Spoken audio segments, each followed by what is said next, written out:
Hello అండి. Welcome to రాజుగారి అమ్మాయి మనసారాస్ డబ్బింగ్ ఆర్టిస్ట్. మా వాడికి ఆటో అంటే చాలా ఇష్టం కదా! అందుకనే పట్టుకొని అస్సలు వదలట్లేదు. మేమైతే రైల్వే స్టేషన్‌కొచ్చేసాము సికింద్రాబాదు. నేను, మా వారు, అలానే అమ్మ, ఇంకా బాబుతో నలుగురం కలిసి వచ్చేసామనమాట. మా అమ్మ వారం రోజుల ముందే మా ఇంటికొచ్చారు. అక్కడి నుంచి మా అక్క వాళ్ళ ఇంటికి వెళ్దాం అనుకుంటున్నారనమాట. సో, వాళ్ళతో పాటు మేము కూడా అలానే నాన్నగారు తర్వాతొచ్చారు. అదే ట్రైన్‌లో మా సిస్టర్ వాళ్ళ ఇంటికి నేను, మా అమ్మ అలానే నాన్నగారు మేము నలుగురమే వెళ్దాం అనుకుంటున్నాం బాబుతో కలిపి. మా వారైతే రావటం లేదు బిజీగా ఉండి. హలో నాన్నగారు. ఎక్కడున్నారు?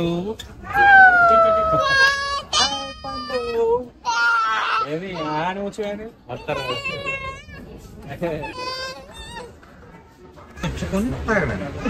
స్టేషన్ లోనే టీవీ లేవు. వాళ్ళ మీద ఉంటాయి మనకేం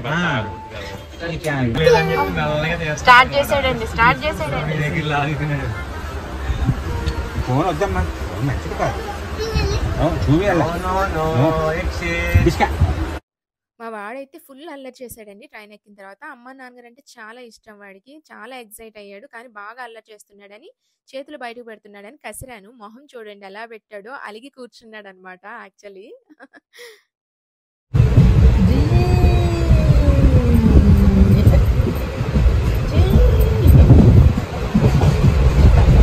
కాసేపటికి మా అబ్బాయి యాక్టివ్ అయిపోయాడులెండి. తర్వాత మేమైతే కొంచెం అలా మాట్లాడుకుంటూ ఉన్నాం. చాలా రోజులయిపోయింది కదా కలిసి. అలానే నాన్నగారితో నాకు ఒక వీడియో తీయమని చెప్పి మా అమ్మకి చెప్పాననమాట. తీస్తుంది. ఎలా తీయాలని అడుగుతూనే తీసేస్తుందనమాట. నేను చెప్తున్నా రండి అని చెప్పేసి అలా నవ్వుకుంటున్నాం. నాన్నగారు కూడా కొంచెం వెటకారం చేస్తున్నారు సరదాగా. ఆఫ్టర్ లాంగ్ టైమ్ మంచి పిక్చర్ అయితే వచ్చిందండి. మేము సరదాగా అలా కాసేపు వీడియోస్ అవి తీసుకున్నాము. స్వీట్ మెమరీగా ఉండిపోతుంది కదా అని. చాలా రోజులు అయిపోయింది కదా! ఇద్దరు మాట్లాడుకుంటున్నారు. మంచిగా కబుర్లు చెప్పుకుంటున్నారు. ఓ పక్క బుడ్డోడిని కూడా చూసుకుంటున్నారనమాట మా నాన్నగారు. నైట్ అంతా జర్నీ చేసి కొంచెం నీరసం అయితే అయ్యారు గానీ యాక్టివ్‌గానే ఉన్నారు మమ్మల్ని చూసేసరికి. ఏదైనా పేరెంట్స్ దగ్గర ఆ ఫ్రీడమ్ వేరే లెవెల్ అండి. ఎందుకంటే పిల్లల్ని ఇప్పుడు మనం చూసుకోవాలి, ఖచ్చితంగా చూసుకోవాలనేం ఉండదు. వాళ్ళే మేము చూసుకుంటాం కదమ్మా అని తీసేసుకొని వాళ్ళని జాగ్రత్తగా చూసుకుంటూ ఉంటారు మనకంటే గూడా.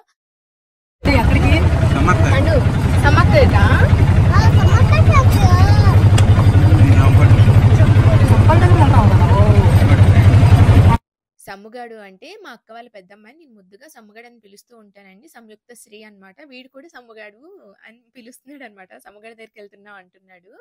మేమైతే ఇంటికి వెళ్ళిపోయి ఫ్రెష్ అయిపోయి మా అక్క వాళ్ళ పెద్దమ్మాయి బర్త్‌డే కాబట్టి ఆ ఐటెమ్స్ అన్నీ తీసుకురావడం కోసం అని నేను వెళ్ళిన వెంటనే ఫ్రెష్ అయ్యి రెడీ అయిపోయాననమాట. తను ఒక్కతే అయిపోయింది. మర్నాడే బర్త్‌డే అనమాట. అన్నీ కొంచెం హెల్ప్‌గా ఉండాలని చెప్పేసి బయటికి వెళ్ళి అన్నీ తీసుకురావాలి కదా అని నేను తొందరగా ఇక్కడ ఫ్రెష్ అప్ అయిపోతున్నాను. నేను ఈరోజు ఒకటి చెప్పాలనుకుంటున్నానండి. మనం ఫేస్‌కి ఏది పడితే అది దయచేసి వాడొద్దు. నా ఫేసు కొద్ది రోజులకి పాడైపోయిందనమాట. నేనేం వాడేదాన్ని కాదు బాబు పుట్టిన తర్వాత. ఏదో నార్మల్‌గా ఫేస్ వాష్ చేసుకొని కామ్‌గా ఉండేదాన్ని. ఫేస్‌కి ఏం రాసేదాన్ని కూడా కాదు. ఈవెన్ పౌడర్ కూడా రాసేదాన్ని కాదు. క్రీమ్ కూడా అప్లై చేసేదాన్ని కాదు. కొద్ది రోజులకి ఫేస్ మీద లేయర్ లాగా ఏర్పడి స్కిన్ మొత్తం ఒకలా అయిపోయింది. వెంటనే నేను డాక్టర్‌ని కన్సల్ట్ అయ్యాననమాట. మా నాన్నగారు చూసి చెప్పారు. ఫేస్ పాడైపోయింది అని చెప్పేసి. వెంటనే డాక్టర్ దగ్గరికి మా వారు తీసుకెళ్లారు. అప్పుడు వాళ్ళు సజెస్ట్ చేశారనమాట. ఇక్కడనే కేపీహెచ్‌బీలో ఉంది. నేను తర్వాత ఎవరైనా కామెంట్స్‌లో అడిగితే పెడతాను మీకు కూడా. నాకు అక్కడ ఆమె ఒక ఫేస్ వాష్ రాశారు. అలానే మాయిశ్చరైజింగ్ క్రీమ్ రాశారు. ఇంకా సన్ స్క్రీన్ లోషన్ ఒకటి. ఆ 3 తప్ప నేను ఏది వాడటం లేదు ఇప్పుడైతే. అందుకనే నా ఫేస్ చాలా బాగా తయారైందనమాట. డాక్టర్‌ని కన్సల్ట్ అవ్వండి. మీకు ఏది సజెస్ట్ చేస్తే అవే తీసుకొని వాడండి. బయట మనకు నచ్చింది మనమే సెలెక్ట్ చేసుకొని వాడొద్దు. దానివల్ల స్కిన్ చాలా ఎఫెక్ట్ అవుతుంది రాను రాను. సో, నాకైతే మాయిశ్చరైజింగ్ క్రీము, ఫేస్ వాష్ ఇవన్నీ వాడుతున్న దగ్గర నుంచి చాలా నీట్‌గా స్కిన్ మీద ఏ డస్ట్ లేకుండా క్లియర్ అయిపోతుందనమాట. స్కిన్ ఒక లేయర్ లాగా మొత్తం నీట్‌గా అయిపోయింది. ఇంతకు ముందులానే. నేనెప్పుడు లిప్ బాల్మ్స్ అవన్నీ వాడను. వాళ్ళు నాకొక లిప్ బాల్మ్ గూడా చెప్పారనమాట. అదే వాడుతున్నాను. లిప్‌స్టిక్స్ అవి నేనెప్పుడు వాడేదాన్ని కాదు. ఇప్పుడు మళ్ళీ నేను లిప్ టింట్ అని రోజ్ పెటల్‌తో చేసిన నేచురల్‌గా ఉండేది జుడియోలో సేల్ చేస్తున్నారు. అది తీసుకొని వాడుతున్నాను. చాలా బావుంది. అలానే నేను సింపుల్‌గా రెడీ అయిందే మీకు చూపించా అనమాట.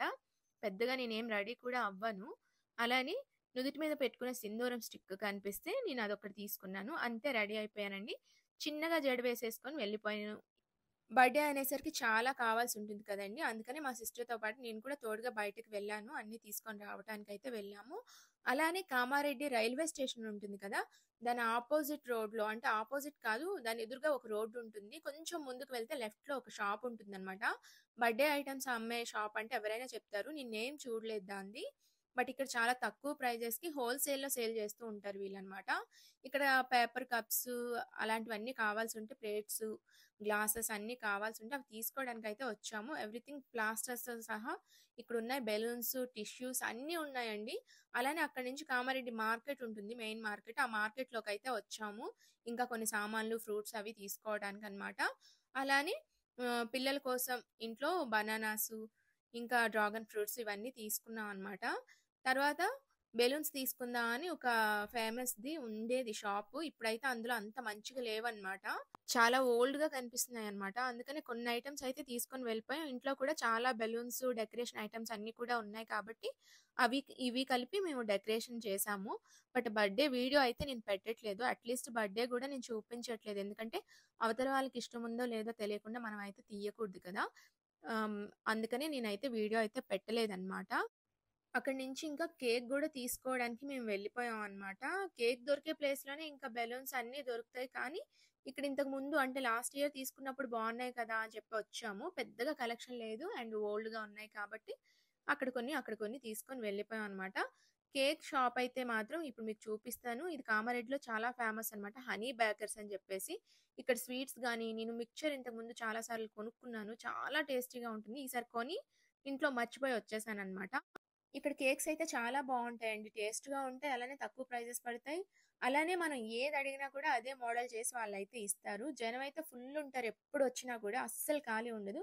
ఇంక కేక్ తీసుకొని ఇంటికెళ్ళిపోతుంటే ఇక్కడ కిసాన్ మాల్ ఒకటి మీకు చూపిస్తున్నాను చూడండి లెఫ్ట్‌లో. అక్కడ ఎప్పుడు ఆఫర్స్ పెడతారు. అలానే మేము వేరే మాల్‌కి కూడా వెళ్లి షాపింగ్ చేశాను. ఆ వీడియో అయితే ఆల్రెడీ అప్‌లోడ్ చేశాననమాట. డిస్క్రిప్షన్‌లో లింక్ ఇస్తాను. వెళ్లి చూడండి. అలానే రైల్వే స్టేషన్‌కి వెళ్ళాం. ఎందుకంటే ఎక్కడ పడితే అక్కడ చిలకలు కనిపిస్తున్నాయి కదా అని ఇక్కడికొచ్చేసరికి చెట్లే కొట్టేసున్నాయి.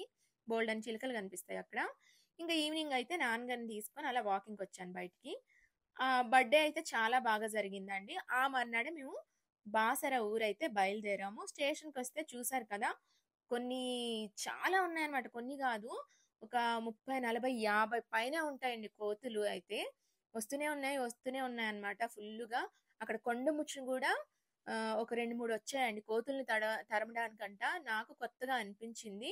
ఇంక కాసేపయితే స్టేషన్‌లోనే వెయిట్ జేశాము ఫ్యామిలీ మొత్తం. తర్వాతయితే మేమింకా బాసర ట్రైనొచ్చింది. ఎక్కేసాం. 2 అవర్స్‌లో వెళ్ళిపోయాము కూడాను. మా వీడియోస్ కనుక మీకు నచ్చినట్లయితే లైక్ చేయండి, షేర్ చేయండి, సబ్స్క్రైబ్ చేసుకోవడం మర్చిపోకండి కొత్త వాళ్ళైతే మాత్రం. మీ అందరికీ నా వీడియోస్ నచ్చుతున్నాయనే అనుకుంటున్నాను. ఈ జర్నీ చాలా చాలా స్పెషల్ అండి. నెక్స్ట్ వీడియో ఇంకా చాలా బావుంటుంది. మిస్ అవ్వకండి అస్సలు. అలానే ఇక్కడ మా ట్విట్టర్, ఇన్‌స్టాగ్రామ్, ఫేస్‌బుక్ ఐడీస్ ఇస్తున్నాను. వాటిని కూడా ఫాలో అయిపోండి. Thank you everyone.